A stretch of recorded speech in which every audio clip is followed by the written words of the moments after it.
How do we learn how to ride a unicycle? Well, there are several different techniques we need to go through. First, in order to mount the unicycle, there's a couple different ways. We can do a fast start, which means I'm going to hold on to the unicycle right here. I'm going to jump up and I'm going to mount it just like that. Or I can use the wall behind me. The wall behind me is going to be a lot easier. All I'm going to do is take the unicycle, put it up against the wall just like that. But this is very important. When you try to get on that unicycle for the first time, if you go for the pedal like you do on a regular bike, see how it goes right out in front of you? So we're going to do the opposite of that. Instead, we're going to get this, see this peg right here? We're going to get it set at an angle just like that. Now I'm going to pivot it back, get myself underneath the unicycle. Now when I lean down, the unicycle is going to come right up into my body just like that. See that? Now I can use the wall here, get myself all set on the unicycle. Take a couple deep breaths, lean forward, and start pedaling like crazy, and I'm going to land right on my face. Why? Because before you're ready to just jump off and start pedaling, what I want you to do is I want you to find yourself a nice, narrow, long hallway. That's the way I learned. If you get into a nice, narrow, long hallway, you can hold on to either side, and you can kind of cheat a little bit by holding on the whole way.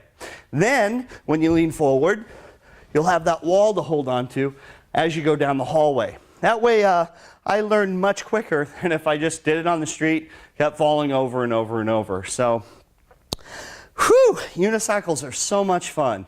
But let's go to the next level. Let's look at, you've mastered this, you've taken the time, you've taken all the tips and tricks. You may want to do it in a hallway. Remember, you may have a couple canes on your side when you first begin. A couple friends are going to help you.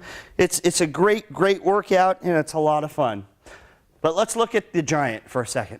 Now the Giant is the next level. You've got this down, you own it, you're like, woohoo, feeling good about it. You can stand in one place. Now when you see somebody stand in one place on a unicycle, it doesn't mean they're standing in one place. What they're doing is they're like this, and they're rocking back and forth, putting all their weight on this leg. They're up like this, and they're rocking back and forth. That's a whole different skill, all right? First thing we want to do is be able to just ride in a straight line. Then you'll be able to stand in one place, you'll be able to ride backwards. All those skills will come in time. Let's go back to the Giant. So, what's so funny about the Giant is the only thing that's hard about it is getting on it, okay? Getting on it is the hardest thing.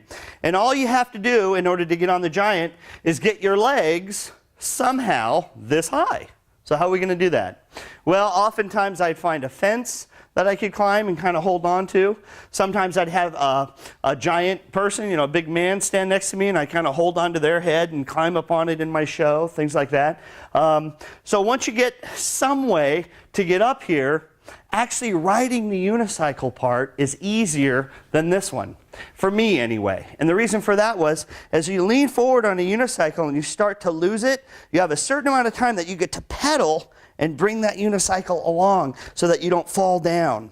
Now on this one, it has a much bigger sweet spot. So as I start to fall, I can pedal faster and under this before I go all the way down. So I found this easier actually to unicycle on than this one. So start with this, get to where you're totally proficient in it, and then go ahead and, wow, jump into the Giant.